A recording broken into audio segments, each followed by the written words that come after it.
Hi, இன்றைக்கி நம்ம முட்டை குருமா பார்க்க போகிறோம். அதுக்கு இது அரைக்கிறதுக்கு வெங்காயம், பூண்டு, பச்சை மிளகா, தேங்காய்.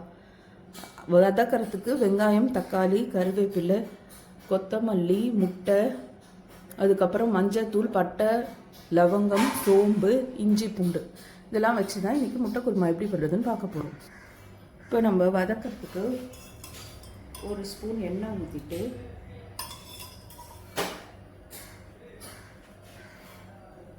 இதெல்லாம் வதக்கி அரைக்க போகிறோம். அதுலேயே காஞ்ச உடனே கொஞ்சம் வெங்காயம்,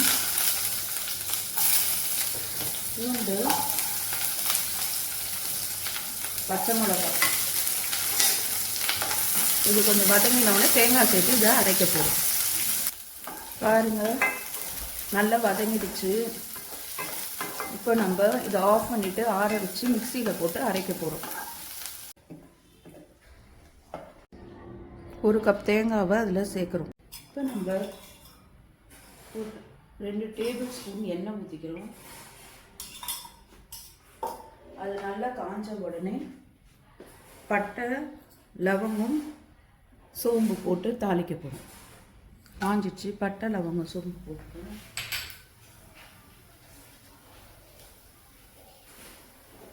அது வெடித்த உடனே கருவேப்பிலை போட்டுருவோம். சோம்பு வச்சுட்டு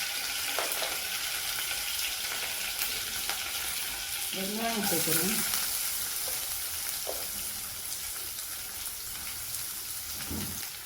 வெங்காயம் கொஞ்சம் நல்லா வதங்கின உடனே இஞ்சி பூண்டு சேர்த்து தக்காளி சேர்க்க போகிறோம். இப்போ நம்ம இஞ்சி பூண்டு சேர்க்கலாம். ஒரு ஸ்பூன் இஞ்சி பூண்டு சேர்த்து வதக்கிட்டு இன்னும் கொஞ்சம் நேரம் கழிச்சு தக்காளி சேர்த்துடலாம். இப்போ நம்ம தக்காளி சேர்த்துடலாம்.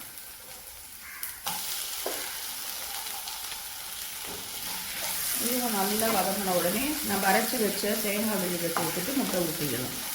இப்போ நம்ம மஞ்சள் தூள் சேர்த்துட்டு அந்த அரைச்ச விழுது சேர்த்துக்கிறோம்.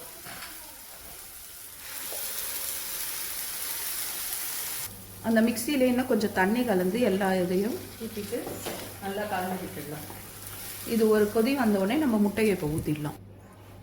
இப்போ நம்ம கொஞ்சம் உப்பு சேர்த்துட்டு தேவையான அளவு கலந்து விட்டுடலாம். இப்போ பாருங்கள், கொதி வருது. இப்போ நம்ம முட்டையை உடைச்சி அதில் ஊற்றிட்டு ஸ்லோவில் வச்சு மூடிடுவோம். எத்தனை முட்டை வேணுமோ அத்தனை ஊற்றலாம். இதோ அப்படியே